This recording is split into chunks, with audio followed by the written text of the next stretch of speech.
Hello everyone, welcome back to my channel Shift Study Studio. Today we're going to talk about 7 tips that make you a very good communicator or speaker. At the same time, how to hold a conversation for a longer period of time. So without any further ado, let's get started. These tips can be helpful for both profession and personal. The first point here I want to discuss is be clear with your introduction.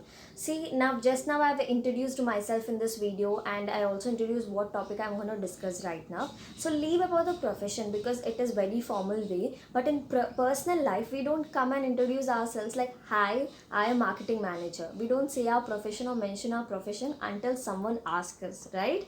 So I'll give you a better example for that. First of all, I want to tell one thing. Always put your introduction in an elaborated way so that will give a good impression on you. There is nothing to feel shy about it. First of all, be someone who talks a lot. If someone thinks like that, what if they think that I am talkative, or what if I open my mouth and tell something? Don't think of all these thoughts. It's fine to speak elaborate things and talk and ask them in return. It's really fine. That shows your friendly nature. So there is nothing wrong in it, right? So here is the example. Hi, I'm Rupa. I got your number from my best friend. Actually, I need some help. Can you please extend that for me? So these kind of elaborated introductions can leave a very good impression on you. Did you see Priyanka Chopra's interview in Beer Biceps? Because he was asking what Indians have to learn from West. Well, I have a personal experience on this because my sisters are born and brought up in US, Virginia. So I literally have a personal experience with the West people, how they behave. Well, they have some kind of soft habits that actually help them to become a very good communicator or speaker, I can say. Because it is first of all depend on the environment that they are brought up. Also, the whole society is like that for them. For us, it is not. It is an individual perspective over here. First of all, few people behave in a very rude way, few people don't, but over there, even there are individuals who behave in such way even in United States, but most probably they're more towards humble side and more towards like sorry, please, or thank you, all this kind of things they keep mentioning. So it has been taught to them since childhood. So there will be soft habits. That is what I want to mention. If you want a particular video based on soft habits, what all you have to avoid in a conversation and what all you have to add in a conversation to make the conversation be beautiful, then let me know in the comment box below. I will be doing that. Actually, I'm already ready for that. If one single comment, I'll be doing that video. Let me know that you're interested.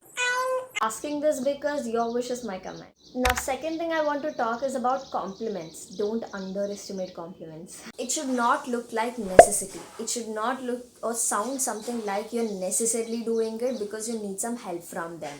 It should not even look like unreal because you are just liking something or you're just wantonly complimenting them or faking around. It should not even look like that. Compliment should blend with a conversation, and that can happen only when you genuinely analyze the person and relate to something in that person. For example, I like your smile. That is a very routine compliment. Instead, observe the person, analyze the conversation. You will find one quality which you like in that person, which you can actually relate to, and then compliment them that I like people with such qualities. One thing I want to stress over here is that don't compliment people with I factors. I like this quality in you because I can relate to it, or else I am someone like you. I am like that. This doesn't sound like compliment at all.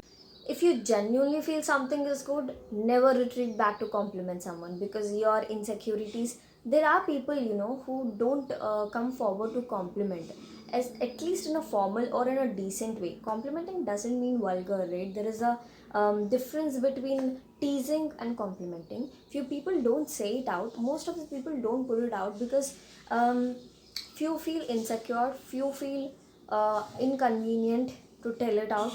They start comparing. Your insecurities are born with a comparison. You feel that, oh, what great, even I am having this quality. Don't do all these things. Feel something really good, go conquer the moment of that insecure feeling. Just suppress it. It's weakness, guys. Conquer the moment of weakness. Insecurity is not your strength. You need to think that you are also beautiful. Only then you'll have the courage to go and compliment someone, because you're not comparing with that person.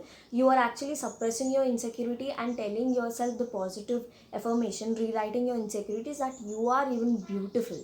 Only then people can take this courage of complimenting someone.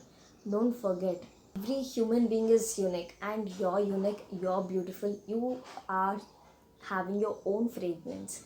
Every flower does not compete with another flower, it just blooms. Rose is also beautiful, lotus is also beautiful, but most of the people like rose. It doesn't mean that lotus is not beautiful. If I have to mention one quote in this moment appropriate to content, then that can be art of communication is the language of leadership.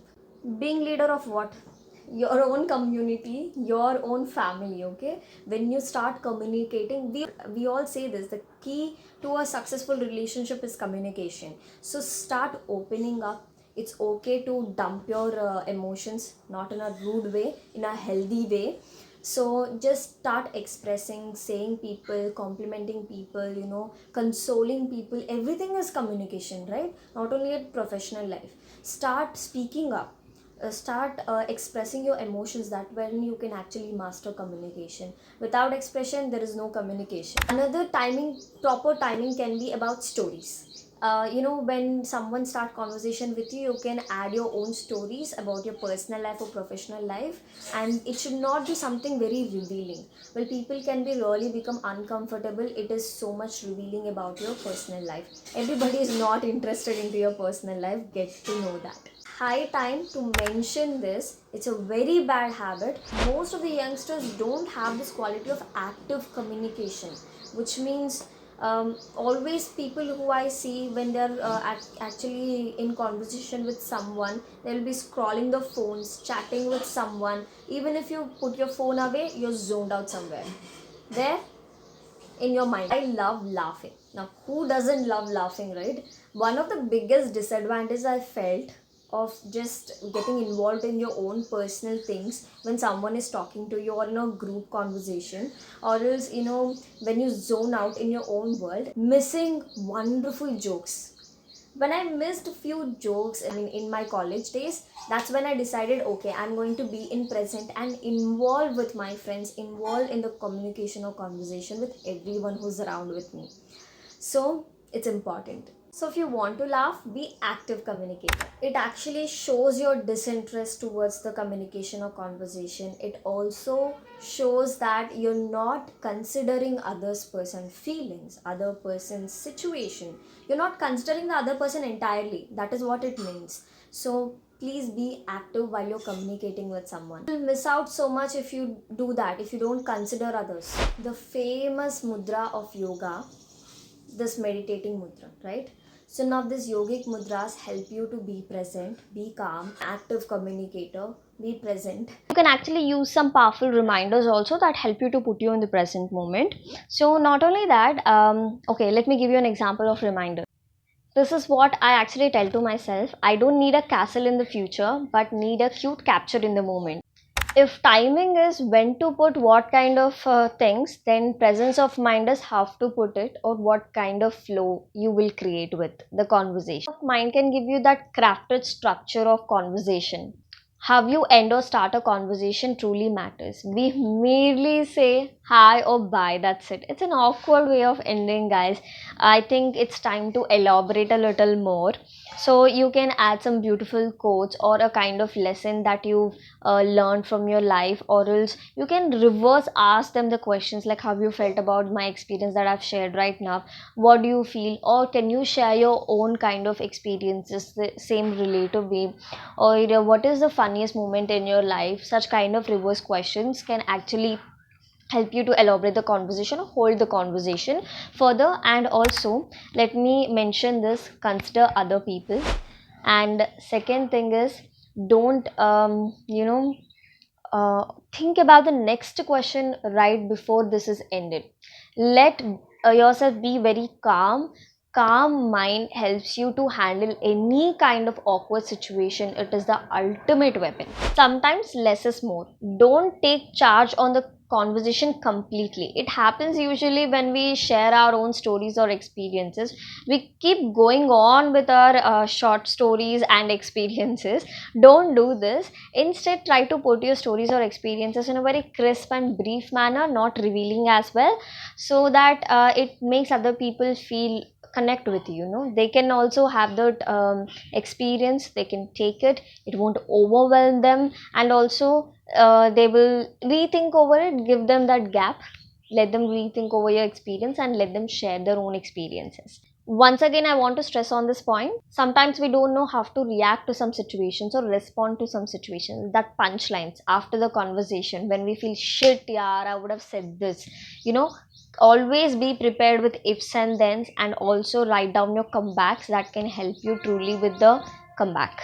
Powerful comeback. Start expressing. That is a major tool in the communication. Convo is an art. Conversation or communication is an art, and you can achieve that art only when you start practicing.